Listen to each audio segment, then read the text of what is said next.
네, 안녕하십니까. 이번에는 여러분들이 어떤 그 애니메이션을 잡을 때 키를 만들 때 그 XYZ를 분리해서 만들 수 있는 게 있고 그렇지 않은 게 있죠. 예를 들어서 어떤 오브젝트 같은 경우는 코디네이터 같은 데 보면 이렇게 포지션이나 이런 것들이 XYZ로 구분이 되어 있기 때문에 원하는 키만 여러분들이 애니메이션을 잡을 수가 있죠. 원하는 키만. 그래서 예를 들어서 타임라인에서 커브로 보면 이렇게 원하는 키만 보이죠. Y. 그래서 뭐 쓸데없는 거를 안 볼 수 있는데 그렇지 않은 것들이 있습니다. 예, 뭐 가령 예를 들어서 익스트루드 같은 거 하나 해볼게요. 익스트루드 같은 거를 적용을 하면 예, 기본적으로 무브먼트 같은 경우는 물론 이게 X, Y, Z입니다. 이게 Z고요. 이게 Y고요. 이게 X인데 만약에 얘를 키를 잡아버리면 얘를 만약에 이렇게 키를 잡아버리면 사실 쓸데없는 X, Y까지도 키가 잡혀 있습니다. 네, 여기 보시면 X, Y 이게 다 키가 잡혀 있는 거예요. 보시는 것처럼 이렇게. 그래서 여기도 열어보면 쓸데없는 X, Y, Z가 다 나옵니다. 예, 물론 뭐 크게 작업에는 지장이 없다 하더라도 좀 불편하죠. 예, 이랬을 경우에 여러분들이 굳이 쓸데없는 키를 잡고 싶지 않다면 그 채널을 분리할 수가 있습니다. 그래서 익스트루드의 무브먼트를 나는 예를 들어서 ZM만 키를 잡고 싶다. 이랬을 경우에는 얘를 분리를 할 수 있습니다. 그게 뭐냐면 여기 메뉴 이름에서 오른쪽 클릭해서요. 유저 인터페이스에 보시면은 Show Sub Channel.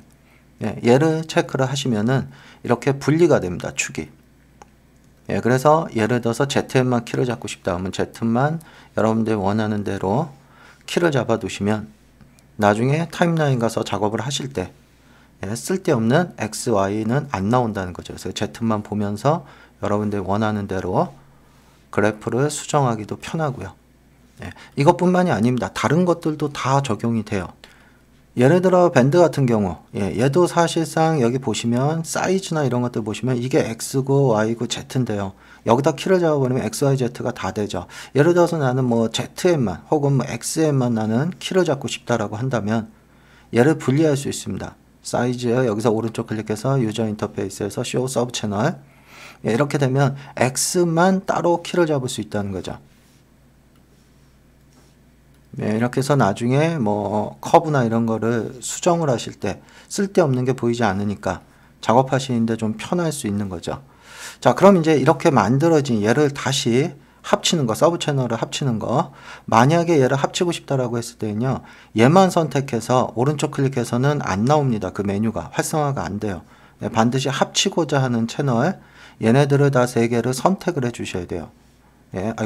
이름을요. 요거를 그래서 XYZ를 합치겠다.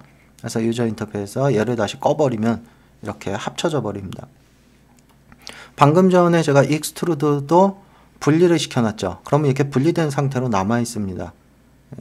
그래서 얘도 마찬가지 클릭해서 다시 합치고 싶으면 Show Sub Channel을 꺼버리시면 다시 합칠 수 있습니다.